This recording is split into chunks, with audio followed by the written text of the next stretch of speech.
Here are 3 reasons you keep falling off your plan, especially during the holiday season. And it's not because you're lazy.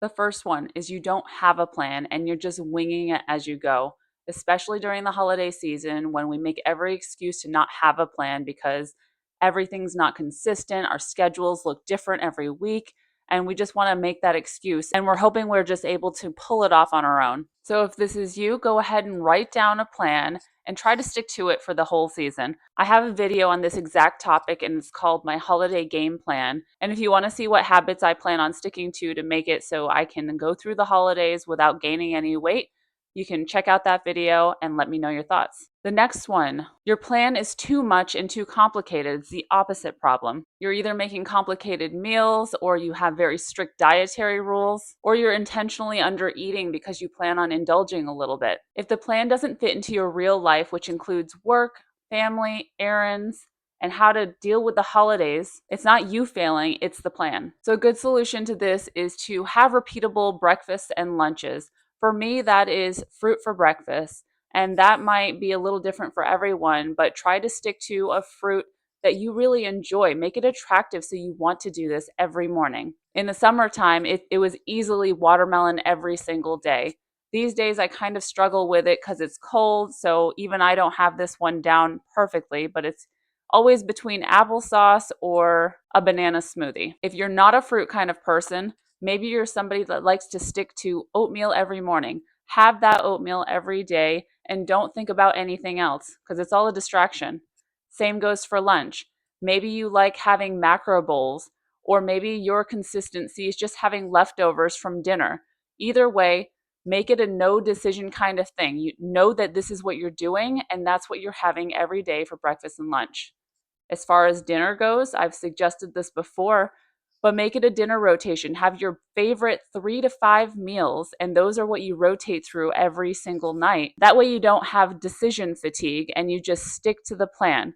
If you don't have a plan, I have a meal rotator that you can download for free in the description below. A simple plan done imperfectly but consistently is much better than doing the perfect plan perfectly one time. If you can get rid of these simple decisions, it'll help with your mental fatigue, especially during the busy holiday seasons. You rely on motivation and not consistency. For example, I have a fruit breakfast every single day. Instead of relying on motivation, I rely on knowing what I need to do to make sure I have that breakfast every day. And it always kicks me off if I start off the day with the healthy habit.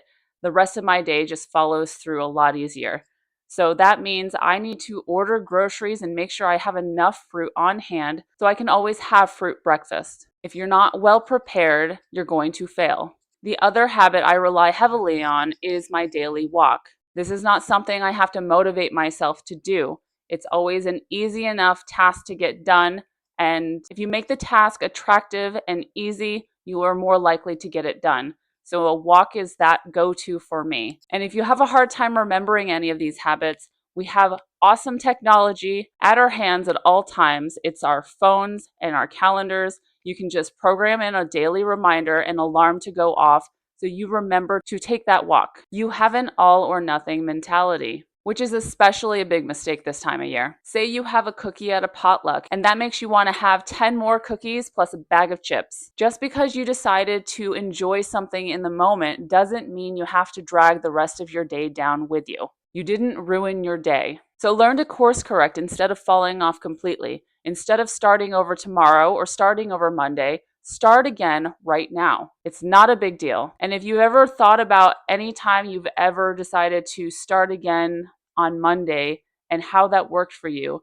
you probably are finding that it didn't work well for you at all. So maybe just try out a new tactic and start again right away. Another strategy that I know somebody like Chelsea May Cullen likes to suggest is to do the next best thing. Instead of having 10 cookies and a bag of chips, maybe you were a little more intentional, had 2 or 3 cookies, and then made sure you had a good starchy and vegetable meal so that you're full and satisfied and not tempted to continue on. Another example is, say every Friday night you always have a pizza, a whole pizza to yourself.